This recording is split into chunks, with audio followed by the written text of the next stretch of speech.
South Africa welcomes the convening of the Article 14 conference to encourage ratification and universalization of the Comprehensive Nuclear Test Ban Treaty. This conference is an opportunity for the international community to highlight the dangers and threats posed to international peace and security by nuclear weapons and tests. It also allows us an opportunity to pay tribute to those who have been victims of the use of nuclear weapons. We believe that the conference should be part of sustained and redoubled efforts to encourage the signing and ratification of the treaty.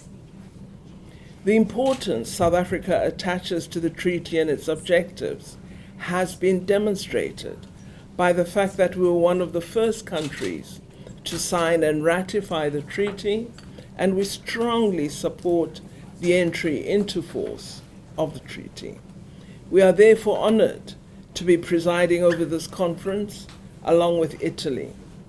We commend Algeria and Germany for their sterling efforts as co-presidents of the previous conference.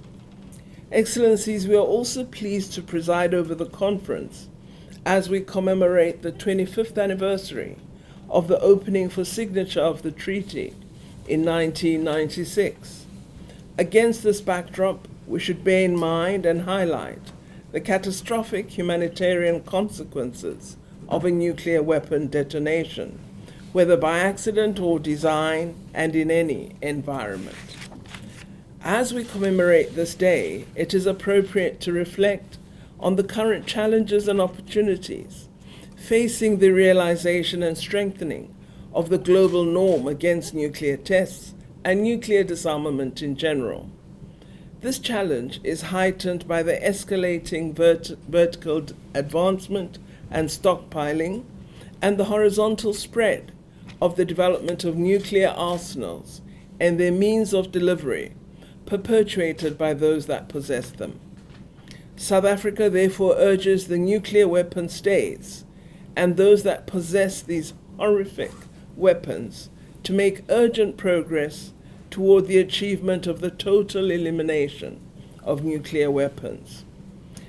South Africa believes that today's commemoration should continue to remind us of the urgency of the entry into force and universalization of the treaty as a cornerstone of our collective endeavors to prevent both the vertical and horizontal proliferation of nuclear weapons, and as a solid foundation for the achievement of a world free of nuclear weapons. It is in this context that my country shares the concern expressed about the lack of progress in the ratification of the treaty, in particular by the 8 remaining Annex II states. On a positive note, we welcome the ratifications of the treaty by Zimbabwe, Comoros, and Cuba since the last conference in 2019.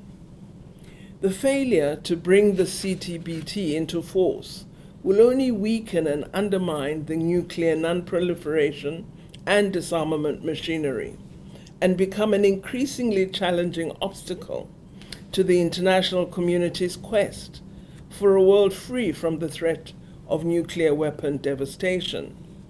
We have repeatedly expressed our view that until entry into force of the CTBT, it is essential that countries continue to observe a moratorium on any nuclear explosions. However, such a moratorium should not seek to become a viable long-term replacement for the legally binding commitment of state signatories to the treaty upon entry into force. South Africa, therefore, resolves to continue its active role in the work of the CTBTO, both from a technical and political perspective.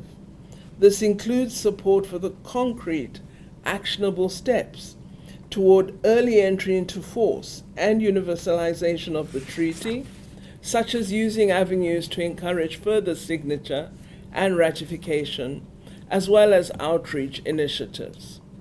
Furthermore, as part of our contribution, South Africa has nominated our very own Deputy Minister of International Relations and Cooperation, Mr. Alvin Botas, to serve as part of the group of eminent persons supporting and complementing efforts to promote the treaty's entry into force, as well as reinvigorating international endeavors to achieve this goal.